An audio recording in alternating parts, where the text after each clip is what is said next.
Welcome, everyone. Why don't we let's warm up those microphones? Dylan, let's start with you and go clockwise. What's happening? What you doing, man? Looks like you have a new set over there, or new colors, or new something. You're muted. I was over here typing because I'm trying to stream this to my channels, because you got this new handy dandy thing set up where I can stream to my channel. So I'll get that set up here in a second. But yeah, I did a stream to your channel.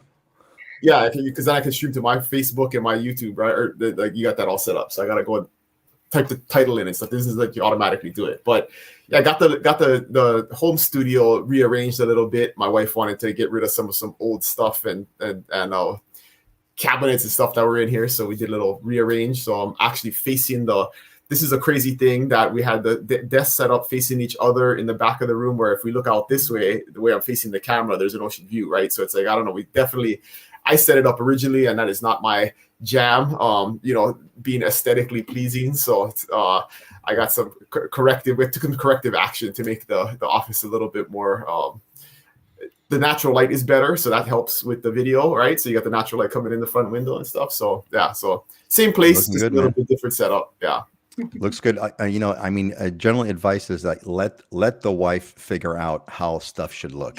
Just stay out of that. Stay out of that discussion, man. I've accepted that long ago. Yes, long ago. It ain't meant for, yeah, guys don't do that thing. Well, where our job is to be ordered around by our wives to put the furniture where they say it should go. That's our job. Our job is to. And I've scientifically proven this, because if you've done a disc profile, if you do a disc profile, one of the things you can add onto it is your motivators, and it tells you what things drive you. There's like 6 characteristics that drive you, and aesthetics is number 6 on my list. Like, it's the least important thing, and that's why I have the haircut that I do, and I usually wear the same shirt every day, because like that stuff just completely doesn't matter to me. So. That's right. Yep. Yeah. Well said. Heidi, what's happening on your end? How's mommy going? Oh, first I'm going to say hello. We're going to say hello to Kevin Reeves. Aloha. Good morning. Hey, Kevin. Great to have you here. Welcome. And Kelly Bishop is with us. Kelly is an alumni of the Islander Ohana. Welcome, Kelly. Good to see you again. Great that you're with us. We're just kind of going through our introductions over here and warming up the microphones. Heidi, how's Maui doing? What's going on? Maui's doing great. It's just a little bit of a cloudy, misty day this morning, but just raining so lightly you can still walk outside and be comfortable. So just went on a morning walk this morning, got my coffee, of course.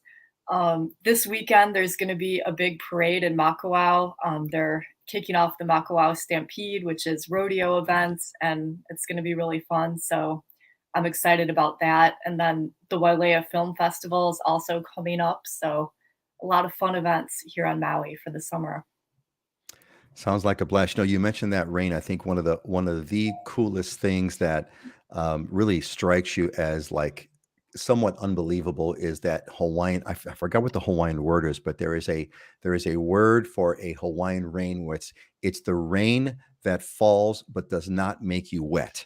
Right? It's that rain that falls on you that is so light. It cools the air. It lands on your skin, but it evaporates like right after it falls on you. So it's the rain that does not make you wet. And it's really an amazing experience to kind of have that every once in a while. So kind of what you talked about in Maui just reminded me of that. Speaking of rain that doesn't make you wet, Ashley, what's going on, girl? How's the windward side? How are we doing today? My side's a little bit cloudy here today. How's your side doing? It is so sunny and beautiful, and it has been beautiful for days, like hot. I have to fill up my pool every other day because it's just evaporating in front of me. I recently picked up pickleball, and I like to pretend like I know what I'm doing, but I'm just obsessed with it. And it just poured down rain out of the blue yesterday. I mean, we were just soaking wet, soggy shoes, the whole works, like beautiful sunny day. Then clouds caught onto the mountain, just poured on us like instantaneous, like sheets of rain. So definitely Hawaii at its finest. Hawaii at its finest, man.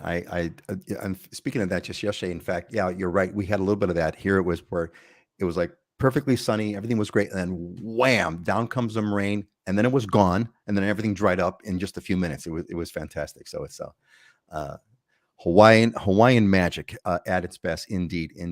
All right.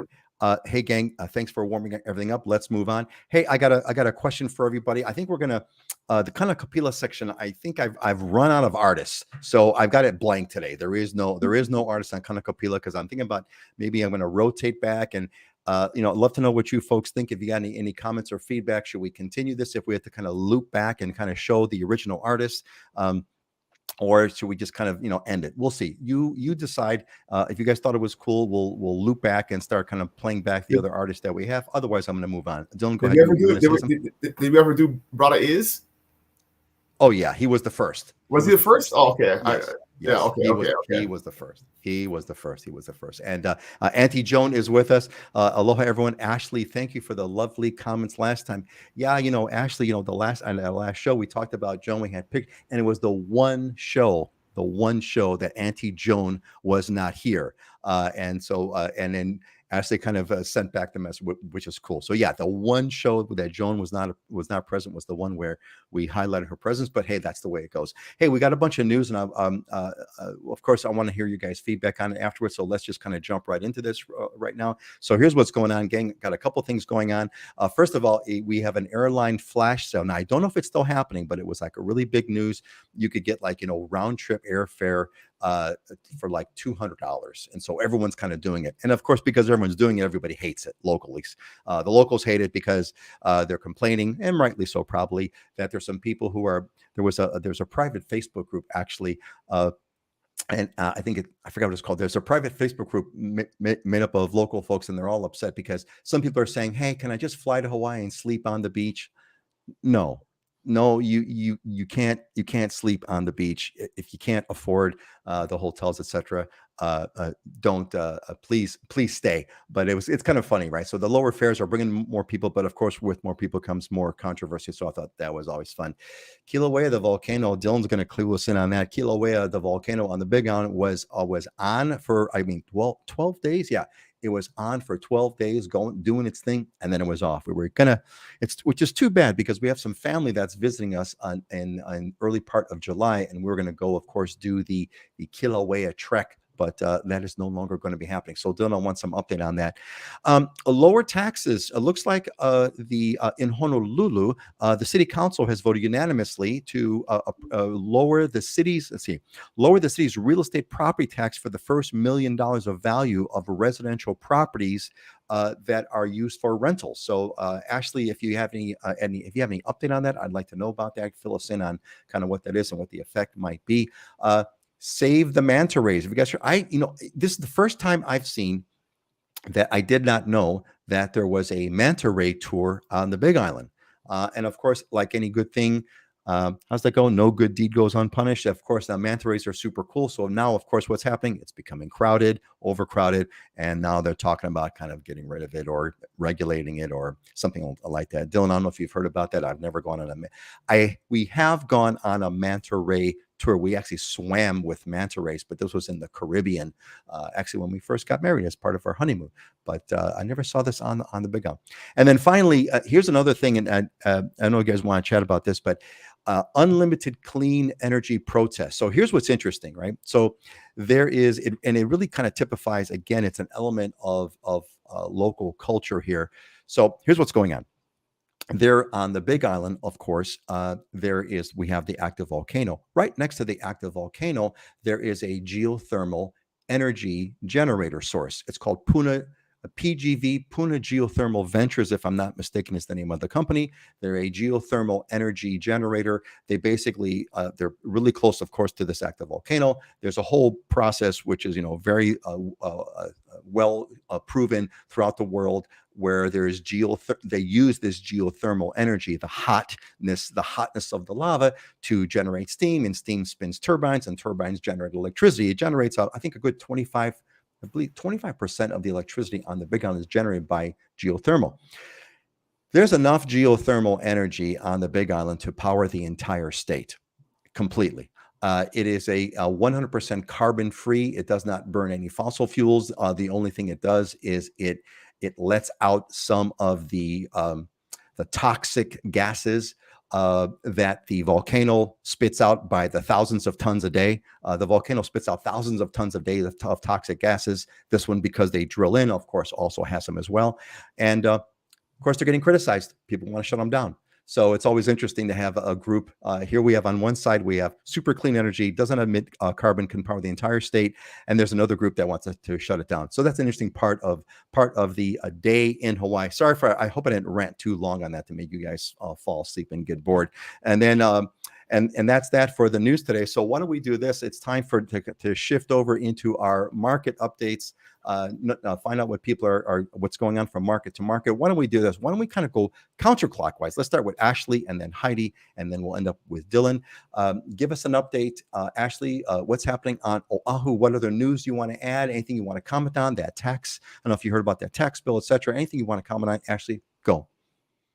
Yeah, so from last month, because it's been a couple weeks since we've been together. Last month, in April, we had roughly a median sales price, again, just roughly around 645,000.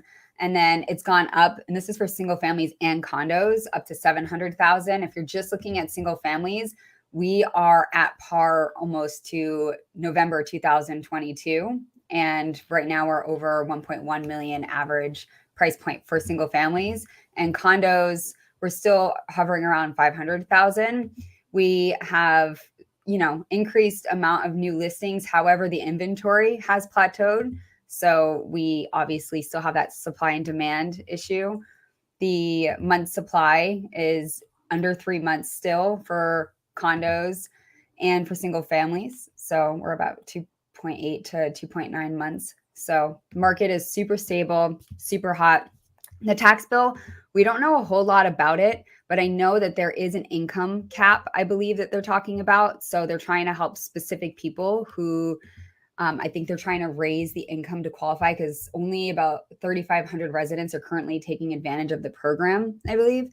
And they're looking to increase the income amounts to say 70, 80,000 per year for the household so that they can take advantage of that tax credit to lower their property taxes and make it more affordable. So say if you have $1 million home, you're paying probably around 3,500 in taxes, and they want to cut that closer to in half.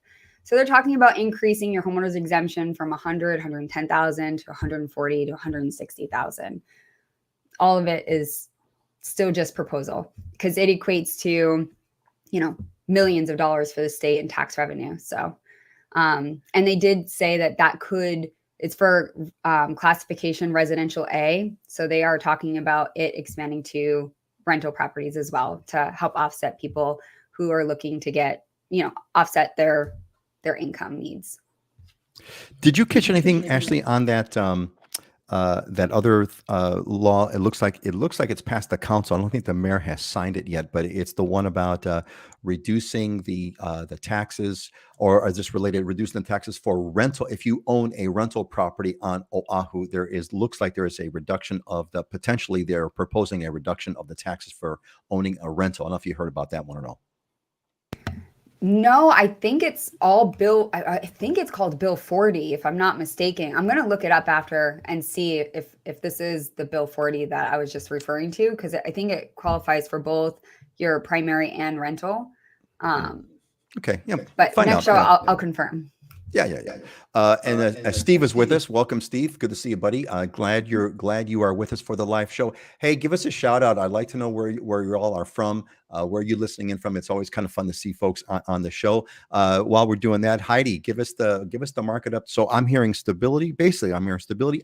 By the way, actually, what has been the typical you mentioned 3 months of available inventory, some kind of a stat. What has been the traditional normal kind of a number that is? You said it's about 3 months of inventory. What's the normal number that's at, has been historically? I mean, historically speaking, say over the last 10 years on Oahu, I think you're probably looking at closer to about 3 to 4 months. Okay. In a traditional market, though, 6 months is considered pretty healthy, because that's right on the border of a buyer and a seller's market. So anything below 6 months is considered a seller's market. Okay. I mean, right. Oahu specifically, and Dylan and Heidi can attest to the other islands, is usually a pretty standardly aggressive market. Awesome, awesome, awesome. Well, Kevin's happy because Kevin is now living in Waipio. Welcome, Kevin. Congratulations. You made the move. Good for you, buddy. Awesome, awesome, awesome sauce. Heidi, give us the update. What's happening in Maui? What's Maui's market like? And what do you see? Yeah, well, the Maui market is strong and stable. It's definitely a slower market compared to a year ago, 2 years ago. I mean, there's just less sales happening in general, but there are still a good amount of sales happening. Um, I'll give you a couple stats, I mean, just to kind of show the pace of the market. So, year to date, new listings for single family homes are down 31.2%, and down 40.4% for condominium homes. However, because the number of properties selling has slowed as well, we're actually seeing, a little more inventory in some cases in some markets. Um, Earlier this week, I was touring properties with the buyer. I was actually able to set up 5 to 8 homes to look at in their price range, and we were able to go around and look at those homes. That hasn't necessarily happened for a while because things in the past were selling at such a quick pace. So, I mean, it's kind of nice. You can actually go and look at the properties and think about it and make a decision. Um, Now, price wise, I mean, everybody's asking about prices. Are they softening? The last month's stats show the median price for a single family home on Maui decreased just 0.4%. I mean, so pretty stable. Median price for single family is 1,165,000, and then condos, the stats are showing up 9.9%, 830,000 is the median price for a condominium home. And we're just seeing some interesting things. I mean, some sellers are getting super, super aggressive with their pricing. There's been some listings on the market, just listed very optimistically high, and then they're reducing their prices. But overall, what's selling? I mean, prices are stable and up.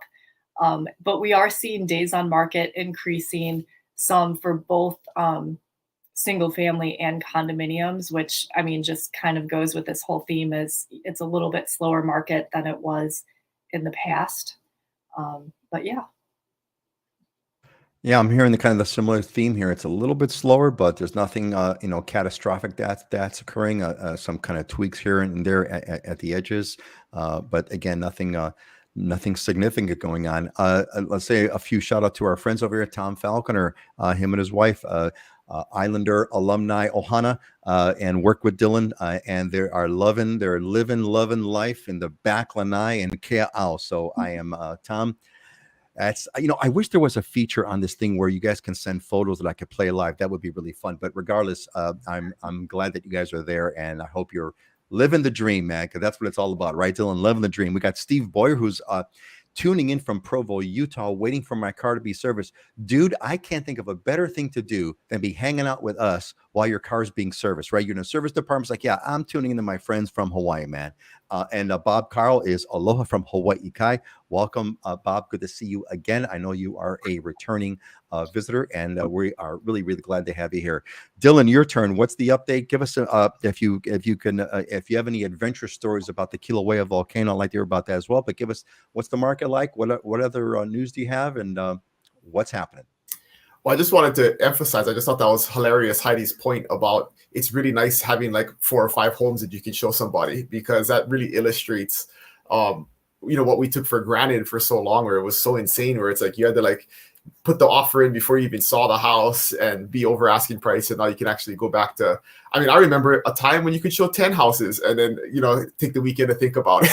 So we're still not back to that market. And that's definitely the case on the Big Island. We are actually have less properties on the market today than we did a year ago. So inventory is about 100 properties less. We're at like 1,800. There was 1,900, 2,000 at this time a year ago. So there's less inventory, which is continuing to drive sales. So although sales are down, it's really driven by the overall inventory. But it's really what I've been doing recently when I talk about the market is having to put into context the market today versus not the last year or the last 2 years, because those were what most people are calling the unicorn years now. That's like the new term for the 21 and 22 markets, because they were just so far out of control outliers if you look at the last 50 years of real estate. So if you look at the market today versus the market in 19 or even back to 17, which are very stable, healthy markets, we're still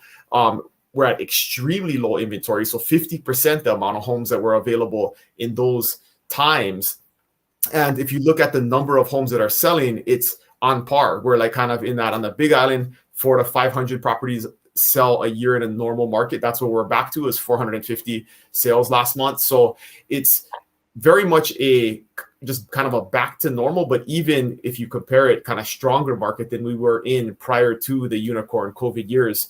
So yeah, I mean, the market's good. We're sales, the median price is like, just like Heidi said, pretty much exact same as it was a year ago. And if you think about the market a year ago, the second quarter of last year was the peak, right? I mean, if you want to identify a peak, that was right before interest rates started going up in June, was the second quarter of last year, and everything started to slow down. So the fact that we're kind of right on par and there hasn't been any significant drop off, and that there is no new inventory coming to the market, it's, you know, we're going to continue to move forward, and it's going to be strong. We're still getting, I'm really being focused on making sure we're pricing property right, because if we're going to get the best and highest price for our sellers, we need to do that, because we're still getting multiple offers. If you price it like right where it should be, you're going to get multiple offers. If you price it too high, then sellers are kind of finicky, and buyers are finicky, and they may not come in, and you're going to have to drop the price, and you're not going to get as terms aren't going to be as good. So that's just important in this market, is to price properly. But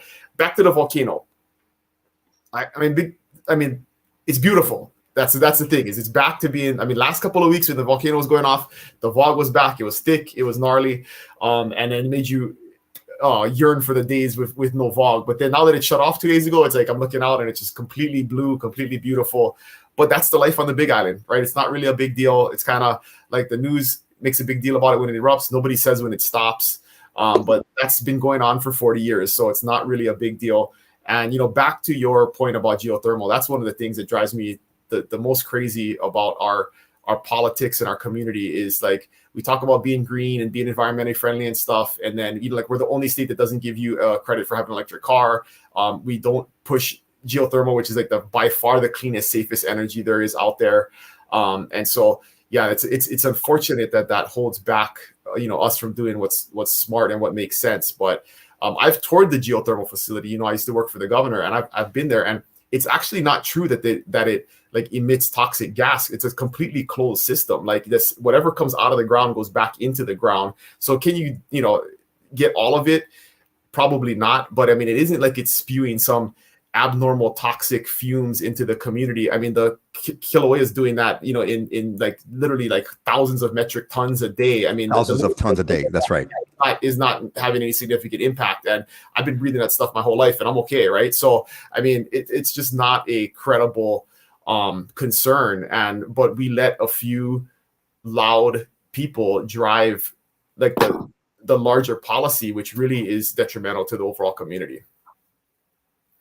Yeah, you know, it's kind of funny, but if we could riff on this, and I'd want to get Ashley's and Heidi's take, more of a commentary on sort of local politics and the local kind of social fabric of things. And these are just examples of it. But I think that the one thing that you mentioned was really true, because so you mentioned, what you mentioned was, you know, a few loud voices kind of override everyone, right? And I think that goes back to local culture is very much, especially on the political scene, is very much of, we all have to get along. We all have to get along. And so in this quest to get along, you almost have a tyranny of the minority, because we got, like, 75 people are on X, 25 are against X, but we care so much about those 25 that we're going to kind of bring everybody in and kind of work out something that, nobody gets what they want.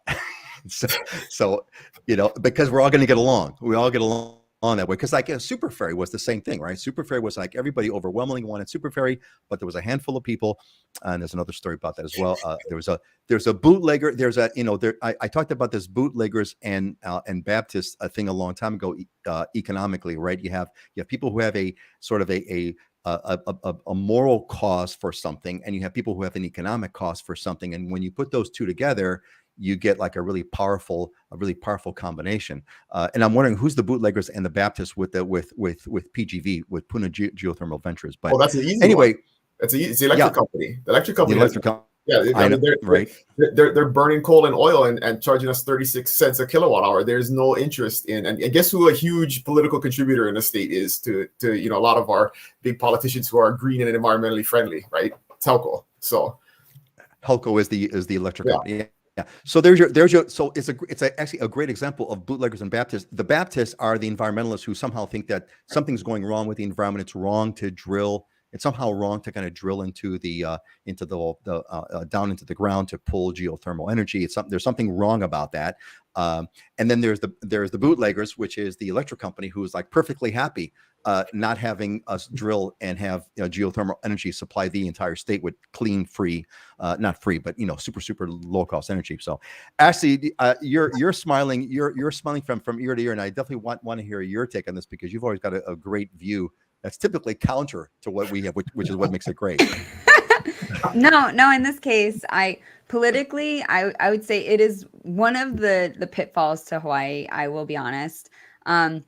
As beautiful and as amazing as it is, it is a mess when it comes to politics. And there's not a lot of common sense. A lot of things, like you said, the majority wants one thing, and then it doesn't occur, and they do focus on the minority. I feel like it's an extremely blue state, which, depending, that can be fine for some, but there's just not a lot of logic behind things. Everyone's just wildly over budget. There's no efficiency to anything. It's almost like in certain departments, it's second world country and, a first world destination. And it sort of blows my mind. And I understand that there can be like a coconut ceiling here. We're a couple years behind, the mainland, but I've never been big into politics. And I don't know, it's just because I'm getting older, because it's so frustrating here, but I avoid talking about it, because if you don't have anything nice to say, you don't say anything at all. There you go. Well, that's why we love you, Ashley. There's a reason why Dylan, and to a much lesser degree me, did politics many years ago, and then we stopped it because it's like going nowhere. But actually, man, you're like on almost a libertarian rant there. Almost like, oh my God, what's going on? Join that. That's why welcome I don't talk politics. Welcome to the club, man. Libertarians rule. And Joan says, sounds like Colorado. The tail wags the dog. I think this is the way it is. I mean, this is why, well, speaking as a small L libertarian, this is why the efficient governments are small governments. There's no such thing as a large efficient government. But anyway, Heidi, what's your take on like local culture, local ways in terms of this sort of get along, do along to get along, a lot of things like that. I'm so curious what Heidi has to say. Yeah.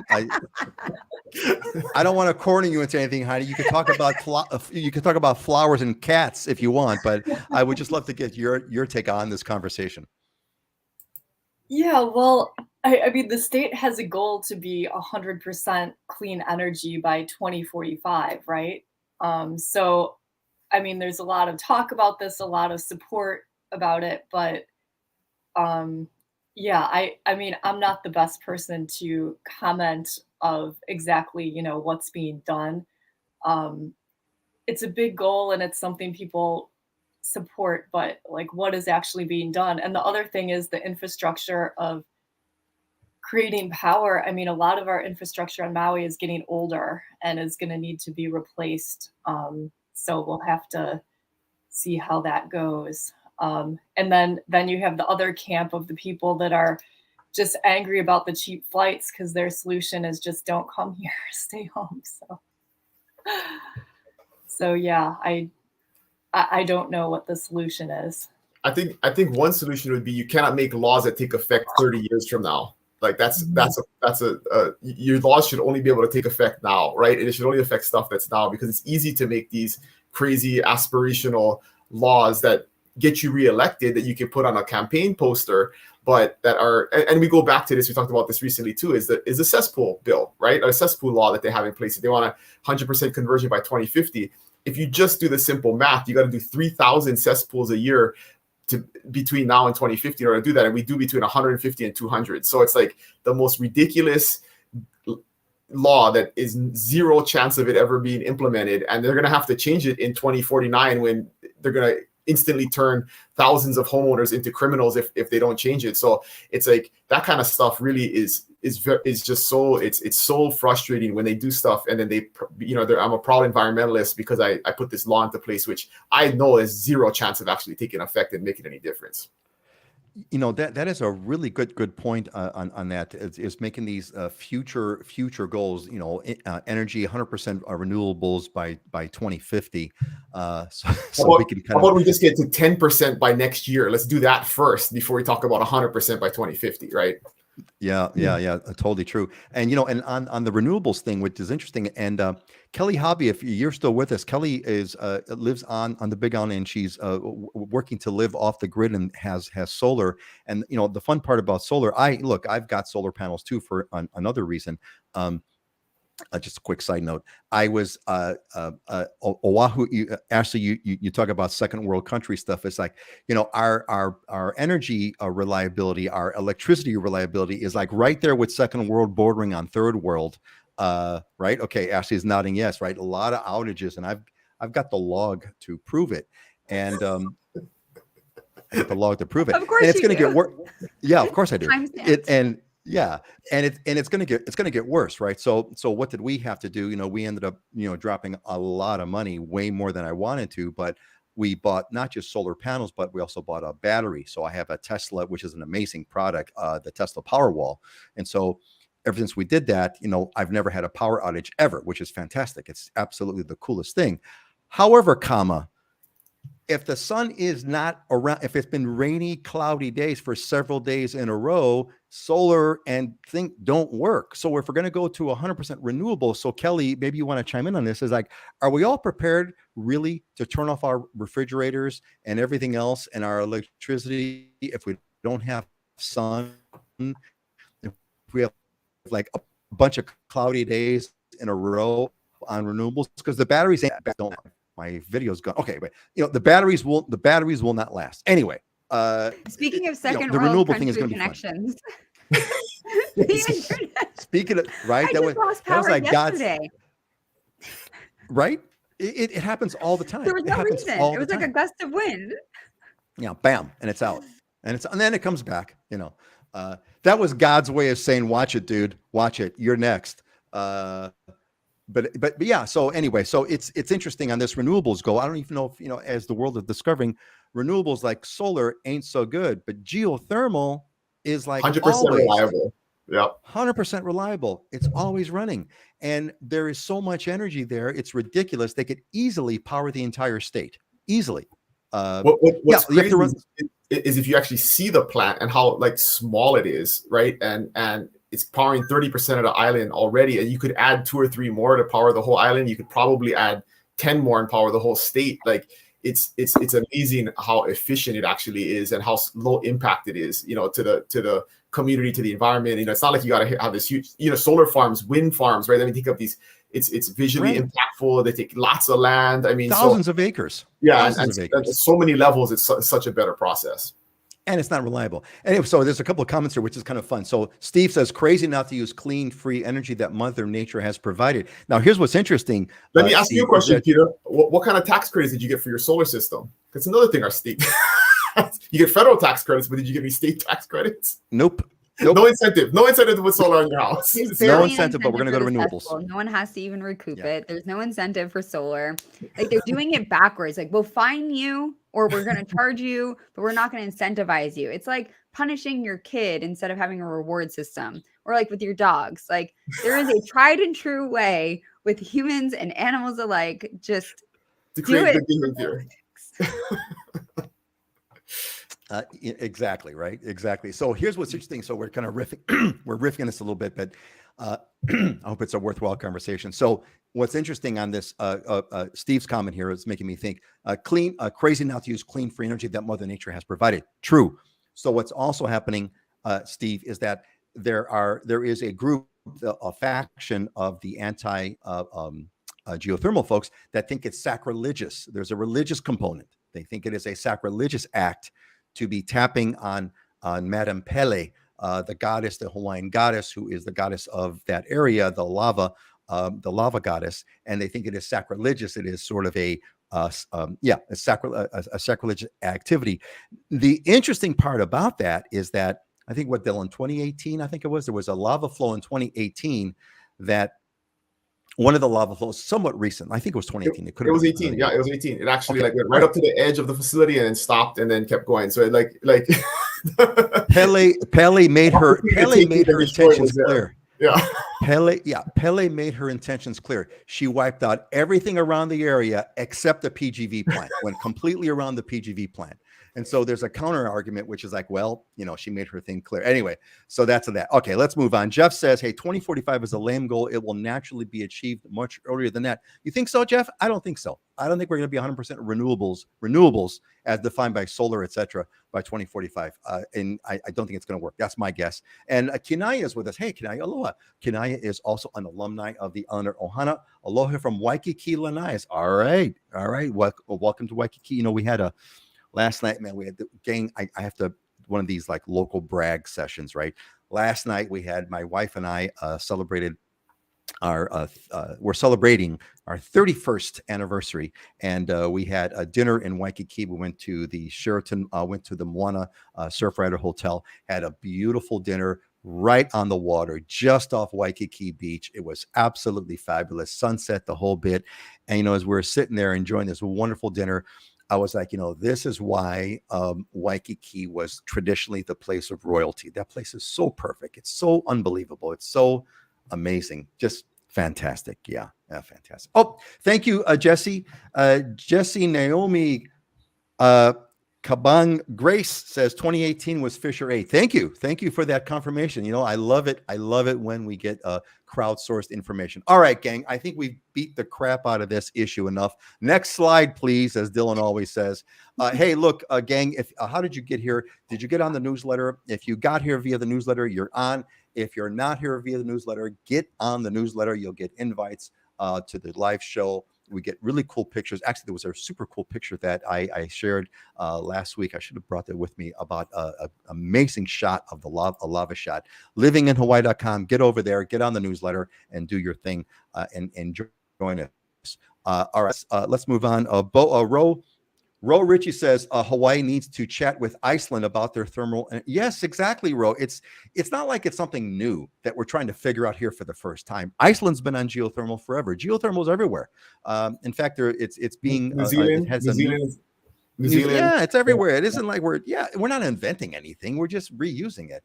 But again, there are bootleggers and Baptists that are behind the thing. But anyway, we're just gonna move on because we love life and we love Hawaii. Hey, gang, look, real quick, everybody. If you've got a question, this is the time. It's about 34 minutes after the hour. We're kind of moving on through here. If you have any questions, this is an Ask Us Anything session. It doesn't have to be just real estate. Ask anything that you'd like to ask about Hawaii or living in Hawaii or doing Hawaii. Do the thing. Send it to us now because your questions come first. I got a couple of slides and a couple of questions that we're going to hit, but just wanted to give you all an invite right now. Number one, get on the newsletter, livinginhawaii.com. But two, got some questions, pop them in. And Auntie Jones got a ha'ole la ho'omana'o. Okay, Joan, that's awesome. What does that mean? What does that mean? We need to know what that means now. Give us a translation. And I hope you could pronounce it correctly because part of the Islander Ohana has really cool classes on how to properly pronounce Hawaiian words, which is a good thing. All right, here's where we go. So listen, Dylan, a question popped in. This is from Mary from Orlando. And she says, hey, I'm looking at a house on the Big Island, which is off grid. If someone previously lived in the home, is the solar system adequate? What's really needed? I will be paying cash for an off-grid house. I will have no car payments or credit card payments. Will $3,000 a month be enough to live on the Big Island that way? What are the drawbacks to buying an unpermitted home on the Big Island? So when we focus on this, Dylan, let's focus on the fact of it's an unpermitted home. I think that's the big one here. Whether or not solar is enough or not, we could talk about that later. But I think the key topic here is, what are the pitfalls of getting an unpermitted? Here we go, Dylan. What are the pitfalls, Dylan, of getting an unpermitted off-grid solar-only home on the Big Island? How would you respond to that with Mary's question? Sure. I've been talking about this a lot lately with my team because we're getting a lot of questions about this. The biggest, the practical downside is that you can't get financing, right? So you have to pay cash. The appraiser is not going to look at the structure as any type of value. There is a risk. It's a very low risk, but there is a risk the county, if somebody complained about it, the county could come in and make you take it down because it wasn't permitted. It doesn't happen very often. You'd have to have a neighbor or somebody that would be very proactive about that to make that happen. But the biggest thing I tell people to consider, right, is people have forever plans. And I don't know how many forever properties I've sold for people, right? So you think like, okay, this is what I'm going to do forever. This is my plan. I'm going to live the rest of my life out here. And then 5 years later, things change, or a year later, things change. And now you spent all this money on a property that is going to be very difficult to resell, potentially has no appreciated value. And it's a problem, right? I mean, that's a downside is you are taking a large risk in a lot of different ways. The biggest one to me being your ability to resell the property in the future for any type of profit. Does it happen? Absolutely. But it's just a much smaller buyer pool that you're going to be dealing with when it comes to unpermitted property. So there's a lot to consider there. Does it make sense? Do people do it all the time? Absolutely. But you really want to know what you're getting yourself into, because if you buy that and then a year later life changes and you got to sell it, I mean, you may take a loss. You may not be able to sell it for a long time. You never know what that's going to look like. So, and it is not easy or straightforward to get something permitted. And I have a big issue with when agents say, oh, you can just get it permitted after the fact. That is not the case. You have to get it. There's a very expensive process where you have to get a architect and draftsman to look at it, draw as-built plans. Then you got to submit that stuff to the county. If the property was not built to the current code, the code changes very, very often. So it could have been built to code 10 years ago, but the code is different today. So you're going to have to retrofit the issues that are not properly built to code today. Then you got to get licensed plumbers, electricians, contractors there to approve everything and look at it. And then you got to get inspections done. I mean, you could easily spend tens of thousands of dollars to get something permitted. So it's not a simple process of just getting the county to say, yeah, it looks good. So there's a lot to consider, and there's so many unknowns that you cannot know them all before you get into it. So if you're not comfortable with a ton of risk and a ton of unknowns, don't do it. Oh man, that was the line right there. If you're I'll not comfortable with yes, go ahead, please. We're all going to speak. Go ahead. After the fact, it is 3 times the cost of the original permitted as well. So what? I'm sorry, Ashley. Would you repeat that, please? I think I cut you off a little bit. My apologies. After the fact permits cost 3 times the cost of the original permit. So that's something to consider as well. After the fact permits cost 3 times as much as the original as you would had you gone through the normal channels. One of my resources, let me see a cost example. But one of my resources that I send people to, and it was, don't you have anybody cheaper? I'm like, no, because a lot of people don't want to do this. But it's like $5,000 or $6,000 just to do an initial evaluation and draw up the plans as is. And then if you go and submit them to the county and they don't pass, you spent that money, and then now you have an additional cost, right? So it's like you can be out a lot of money and then not even get to the point where you can permit it. So like it's not like, oh, you'll find out how much money it's going to cost after the fact and stuff. You have some really significant upfront costs to even get there. So there's a lot of reasons why you don't want to go with an unpermitted home. Thanks you for a whole litany there. Heidi, what's your take on sort of the unpermitted home buying thing on Maui? What would you like to add to this conversation?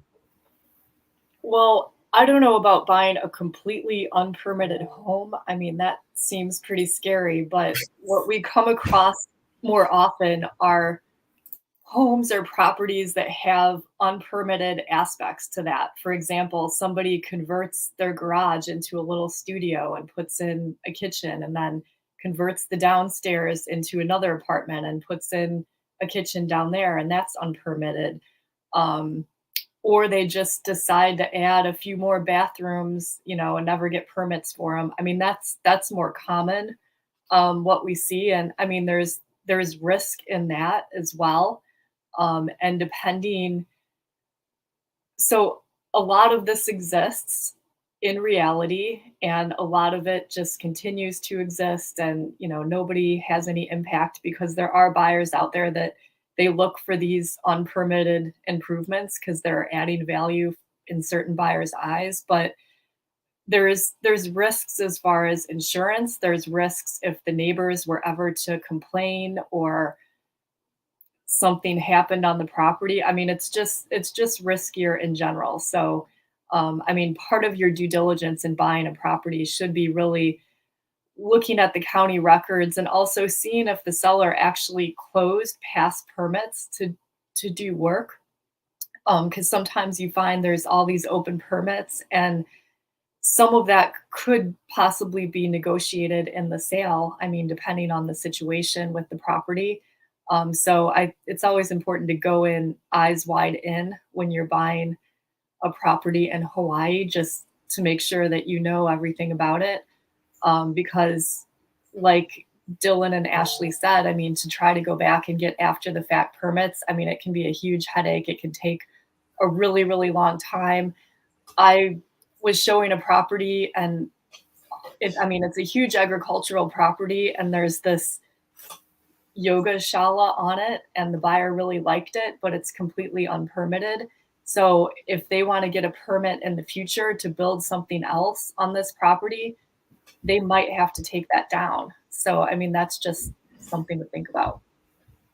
Yeah, like I think what you said was correct. Eyes wide in. I like that, as opposed to eyes wide open, eyes wide in. And one more ahead. common misconception, right, is off the grid equals no cost, right? And that is not accurate, right? So if you're living off the grid, like, yeah, you might not have a monthly water bill or a monthly electric bill, but you have now a solar system to maintain. You have a water system to maintain. Unless you have a super heavy duty solar system, you're probably going to need to buy propane to power your dryer, your water heater, your stove. And we just had a propane strike, and nobody could get propane, right? And propane's pretty expensive in Hawaii compared to other places. So it doesn't necessarily mean that you may not have a monthly bill, but you may have a pretty significant cost to buy batteries in the future, or new panels, or replace your water on your catchment tank, or replace your filtration systems or your water pump. I mean, there's a lot that goes into that we take for granted when we pay a bill. It's like easy, right? You just pay the bill every month and all your stuff works. Where when you're completely self-reliant, it doesn't mean that there's no cost. It's your cost structure just becomes different. There's no such thing as a free lunch. That's the way I was told. No such. Ashley, we've had a lot of talk about this. You threw something in earlier, but what else do you want to add to this about unpermitted homes, and what's your wisdom on this topic? I'd say it's my specialty. Okay. Well, please share. Please share. We're all ears. Oahu, it's obviously very geographically, specific. You're not going to have an unpermitted house in Wailoa Ridge, or Manoa. Ewa Beach is pretty standard. Maybe someone does something interior wise, because then you have the difference between your interior works that are unpermitted versus your exterior work. But I work with a lot of investors who do a lot of, fix and flips and such. And so unfortunately, the DPP, the Department of Planning and Permitting process, is so long, it financially doesn't make sense for them to go through the permitting process. So I've seen it all. I've seen a neighbor call because of windows, but they have no idea what's going on inside. Right now we closed on a property 4 months later. Suddenly it got a notice of violation. So now we're going back and we're helping the buyer just back permit, costing 3 times the amount. Personally, I think it depends on the person's comfort level. Buying an unpermitted house, which some do exist on ag land here. I know it's actually very common. I won't say where. It's very common that people are building single family structures and compounds on agricultural land, which the resale value of that is going to be extremely challenging, and all unpermitted. But I think it's a social acceptance in that particular area. And then like North Shore, it's extremely common as well. I mean, I think out of all the houses that I've bought in several here on Oahu, They all have had unpermitted structures. Everything has had an Ohana unit or some type of additional structure. My first one had an unpermitted ADU. It had its own little septic system. Another one in Haliva, it had so 1 bedroom or 2 bedroom, 1 bathroom on tax records. And in person, it's a 3 bedroom, 2 bathroom with an outside bathroom, carport, unpermitted, on the boundary line, 2 unpermitted rentals in the back, an unpermitted surfboard shaping room, the whole works, encroachments, everything you can imagine on there. It's still existing, just rent it, paying taxes and hoping for the best. It's been like 20 years since it's been there. Another house in Wahua, legal non-conforming, which means the structure's there. It was allowed back in the 60s. It's no longer allowed. It has its own electric meter, but they won't allow you to rebuild it if it was to burn down. And then I'm not all Wild West when it comes to real estate. I mean, the house I have now, everything's permitted. It's on the water with a pool. I'm reformed, but I've got that other side of me was like, well, that's an extra, it's an extra few $1,000s a month. So I have to tear it down. And risk reward, right? Risk reward. Yeah. I thanks for bringing this up. I didn't quite realize you were quite the expert in unpermitted properties that is now being revealed, and what a gift.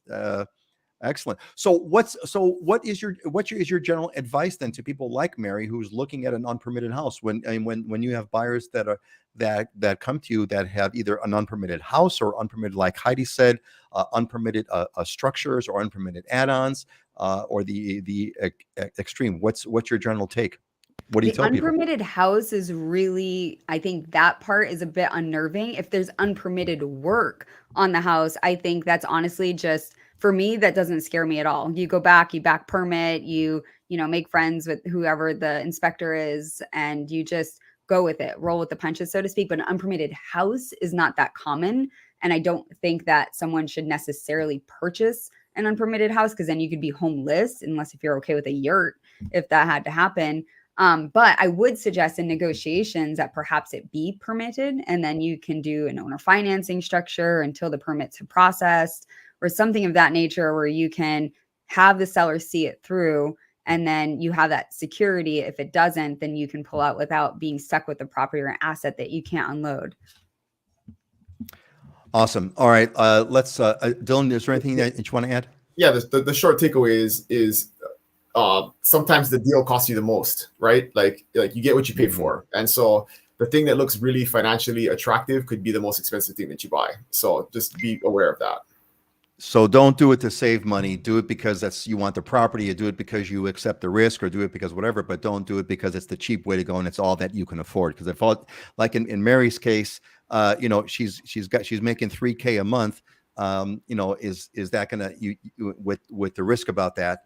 And one more, bringing it back to kind of what Ashley was talking about, right? If you're just talking about like an unpermitted Ohana or like a downstairs, closed basement or something like that, that is somewhat more straightforward to get permitted in the future, still can be costly. One forcing function that the counties are using to get you to upgrade your cesspool is if you're on a cesspool and then you go in for building permits to do any type of renovation on your house, they're making you upgrade your cesspool to a septic system. So that could easily add another 20 grand in cost on what you already thought you were going to have to do. So that's another thing to kind of think about, is even if you're just doing like a small, they did an unpermitted bathroom and you want to go get it permitted, now you got to upgrade your septic tank too. And you've just told them, right, that you have unpermitted space and that you have that you're going to have to do this. So sometimes you're self-identifying and getting yourself into trouble. Yeah. So here's what my takeaway is. My takeaway is you better work, if you're going to be on the Big Island, you better work with Dylan and his team. If you're going to be on Oahu, you better work with Ashley and her team. And if you're on Maui, you better work with Heidi, because there's a lot of stuff. Is like, look, I've known about unpermitted homes, and we've looked at various things, and we've bought and sold, homes over our 40-year history over here. But I didn't know any of this stuff. I don't have any of the stuff at the top of my fingers, all these experiences. And this is what it's all about.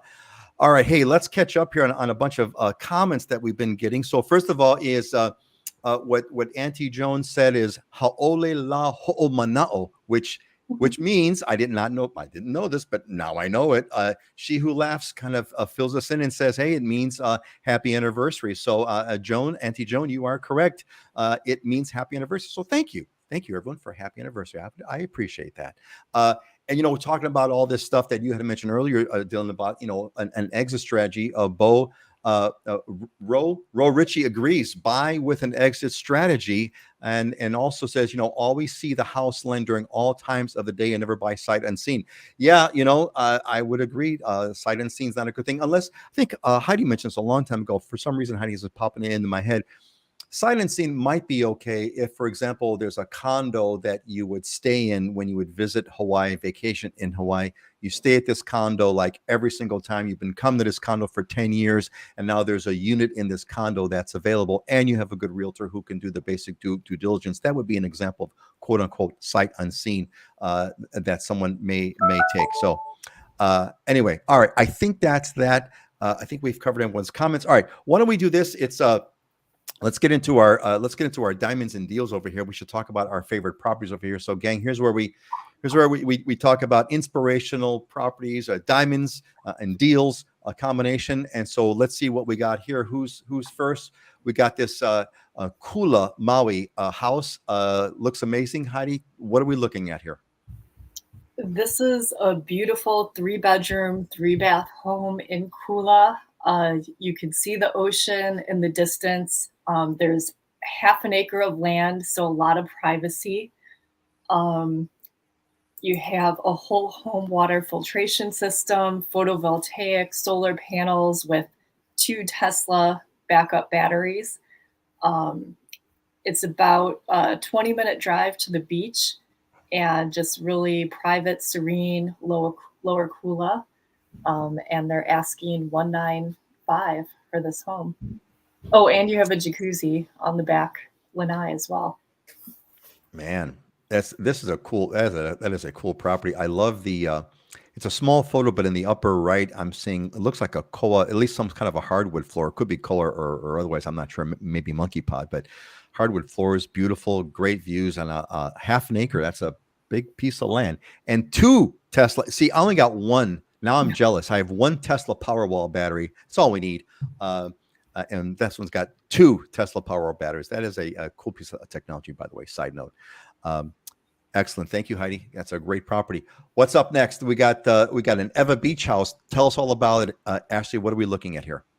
Well, we just listed this one, and I really liked it because 1, 5 bedrooms are not that common in Eva Beach. A lot of them are 4 bedrooms, but also this one has the 3-car garage. So you can either have a little bit more land or you can have the 3rd car garage. This garage, when they built it, they added an extra 2 feet. So for all of the lifted trucks, the small boats, this particular owner had standard side vehicles with electric bikes and scooters behind it. It also has an outlet for that. And then if you see in this bottom corner photo tucked into the back, you see the cabinets back there as well. So in addition to the 3-car garage, it also has additional workbench space and storage with utility sink. And so a lot of these Eva Beach houses, they don't come fully equipped like this. And a lot of people don't really upgrade them beyond the standard floor plans. And then they put the interior laundry. So all these homes have their washer and dryer in the garage. And you can see in the top right photo, they put it interior, which is kind of nice. They put a $4,000 bidet in. They redid all of the central AC. They redid everything that was non-cosmetic, but, a homeowner would really benefit from all of the things that matter, right? Also has 2 Tesla batteries, has solar, has everything. And I think that this is it checks everyone's boxes. Bedroom downstairs with a full bathroom, renovated, just turnkey. It's nice. Really functional. I mean, you mentioned a couple of things. I want to point this out to everybody. 3-car garage in Hawaii. I'm kind of thinking about it. There isn't, for sure, there isn't a single 3-car garage in our entire neighborhood. 3-car garages are very, very rare, not to mention ones with like work areas and all that kind of good stuff. And what is this with Tesla batteries? Did we tune into some cosmic thing here about Tesla batteries? First time we've never talked about Tesla, right, gang? We've never talked about Tesla batteries before. And now, so far, Dylan, you better have a Tesla battery in that house you're about to talk about. It better have a Tesla battery because something's not right if it ain't there. But this is a really cool property, actually. It's really my guess is that this property is the previous homeowner or the current homeowner who's selling was head of household is like a carpenter dude, a guy who likes making his home completely functional. And Exactly. right, yeah, and Yeah, and and he's got yeah. something about this neighborhood too, that if you're not familiar, if you're just moving to Hawaii, it's right next to, it's closer to the beach. So you have all these different neighborhoods in Eva Beach, and this is in an area that's really close to the ocean, and so it's a short like golf cart or car ride away. It's on a more quiet street. It's not one of the main roads, so everyone can park on the street and kids can still play. And then you have the Huakale Golf Course or Country Club rather right next door. And then you also have Waikai, which is like the newest hot spot for surfing and going to the lagoons for paddling and stuff like that. So it is they're calling it, or they're trying to make it, the West Kailua. And this house is down in the heart of it. Nice. Really, really, it's got it all. Well done. Great, great choice. Great choice. Thanks, Dylan. First question is, how many Tesla batteries are in this house? No, just kidding. I don't think there are any, but this is just a good example of why the Big Island is your best value if you're looking to buy in Hawaii. So, funny, we all pick kind of like functional, normal houses this time. You know, since we have the crazy stuff or the condo or whatever. But this is just a 4-bedroom, 4-bath. So it is a big home, and it's a hosted vacation rental that downstairs has 2 separate units. So the owners live upstairs and there's 2 separate units downstairs. It makes around $70,000 a year in income. So, I mean, that would definitely cover your mortgage on a $1.3 million house. It's on an acre of land. It's right outside of Kailua Kona town. It's at like 800 feet of elevation. So perfect elevation. It's got ocean views. I mean, so just a really nice functional home that if you were looking for that house hacking type of situation, you could put long-term renters in there. It wouldn't make as much money, but you could definitely, live relatively low cost. This is a much better option, in my opinion, buying an unpermitted house. So if you want low cost living, True. there's a better way to create cash flow and low cost living than buying an unpermitted house. So, man, I'm just thinking here, what a kind of a retiree's dream house, right? It's like, man, now the home itself is 4-bedroom, 4-bath, and it's got some additional short-term vacation rentals down below. It's like 2 upstairs, 2 downstairs, right? But the 2 downstairs is like a 1-in-1, both, 2 kind of studio units where you can rent them out separately. Yeah. Even better. So Dylan, do you have to live there in order to use it as a vacation rental? Is that it would have to be hosted. So it doesn't have and that's why that's the situation where you have to have a permanent resident upstairs. It does not have to be the actual owner. It just has to be somebody who's like a caretaker of the property, and then you can have it hosted. Quote unquote. Dylan, are you seeing lenders that are allocate or allowing the income from the short-term vacation rental side to offset the mortgage? Because I know if it's residentially zoned, even if it has a legal hana or some type of legal dwelling on it, they won't let you offset the mortgage payments with the rental income. I'm sure you can. I mean, it depends. Might be a different type of investor loan program where you got to do like 20% down. But yeah. Well, we actually just closed on one that was like that. Like had like 3 separate rental units, and they took the rental projected. They didn't even have current rental income, projected rental income. You just got the appraisal for the rental income. Yeah. Nice. They do have to do it based on long-term rental, though. They don't do it based on short-term rentals, right? So you just got to take the market long-term rental value. Man, I could sense the Ashley calculator. I could sense the Ashley calc. Ashley calc is kind of spinning. I can feel it. How long do you have to live on Big Island for it? I can feel Ashley calc. It's not, it's kicking in. But really, I mean, seriously though, I mean, that is like a killer property. You got like, it's perfect for like a retired couple. It's just, quote, just a 2-bedroom upstairs, which is all you need for a retired couple. And then you rent the 2 individual. It's almost like a little B&B, essentially a bed and breakfast, although you don't have to serve breakfast down below. Perfect, beautiful, looks like a really, I love the photograph is so floral. Right? Look at all of the landscaping, and you got those little with the 2 lounge chairs. I mean, it's great. Tons of space, Yeah. What a great lanai site. Really cool. Excellent. Gang, great choices today. Really cool properties. Love them. They are terrific. Excellent. All right, let's move on now. We're going to go to our closing motivational thoughts over here. We're wrapping this up. It's past your last chance to ask a question. We're just going to move on over here. And I've got a note here. Next show, June. I should have knocked that out. That's not the case. Our next show will be in 2 weeks. We are going to be in 2 weeks. So thanks, Bet. We're back on a normal schedule. Dylan, what's yours and was it meaningful to you? The two most important days of your life are the day that you were born and the day you find out why. So if you don't know why that is yet, then your next most important day is still ahead of you. But those are the two most important days. Know your why. The why. It should bring you to your knees. Right? Absolutely. Well said, Ashley. Add that one on. Bring it to your knees. What is the why? That's what it's all about, right? Why am I here? Is there a reason? Is there a purpose? Of course there is. And now you've got to find it. Thank you, Auntie Joan, for adding yours. By the way, gang, if you've got if this is everyone's kind of a chance here. If you want to add something to our wisdom, please do, like Auntie Joan just did. Life is what we make it. Always has been, always will be.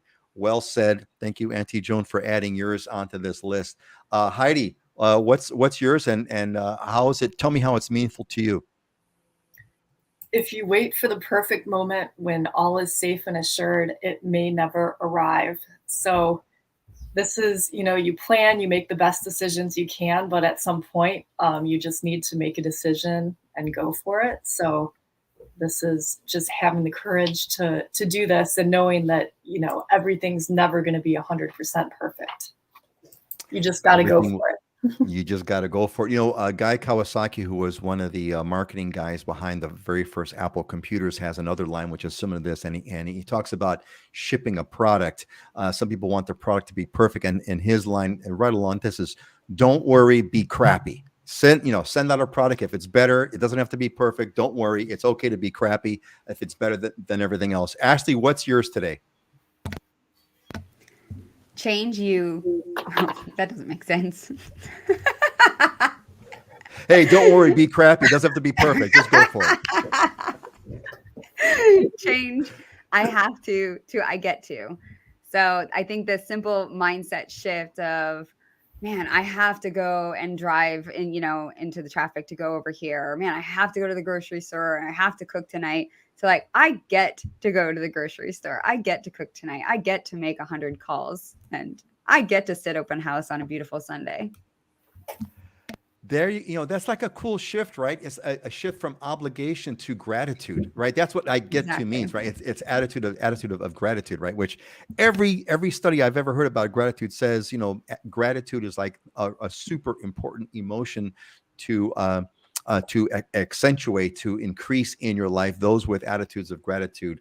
And that's a great one. I have to I get to do that. I will get to do that. I will get to do that, Ashley. Thank you. And to your point, I say that to my daughter all the time. I say gratitude, not attitude, honey. I've never heard that before. Attitude, not gratitude, not attitude. That's a good one. That's a good one, because God knows that when we have young children, we get a lot of attitude. I get to be a mom. I get to be a mom. I get to deal with my kids' attitude. I get to, yes. And at the same time, Ashley, you get to see them grow up and become their own persons as they become adults. Don't make me cry. Yes. Okay. All right. Excellent. Okay, great. So I'm going to round this up with of course, I'm going to do my thing here. Proverbs. The perverse will be filled with the fruit of their ways, and the good with the fruit of their deeds. And I think that great wisdom kind of speaks for itself, right? It basically is to tell us, like, you reap what you sow. In other words, the perverse will be filled with the fruit of their labors, and the good with the fruit of their deeds. I think that's it for today. All right, folks. Hope you all had a great one. It was great. It was, we had that break, but I'm glad we're back. See you all in 2 weeks. Let's say goodbye we got one over here from Val. Thank you, Val. Val says, gratitude is not the only greatest virtue, but the parent of all others. Excellent. Thank you, Val. Good to see you, and glad that you contributed. All right. Why don't we all say goodbye here? Let's go clockwise. Dylan, then Heidi, and then Ashley. Say goodbye. Hello, everybody. Have a good weekend. Have a great weekend, everybody. Aloha. Have a blessed day and a great weekend. We get to enjoy Hawaii. We get to enjoy living in the greatest place on earth, right? Yeah. And thank you, Val, for the happy anniversary wishes. All right, gang, y'all take care. Have a great one. Aloha.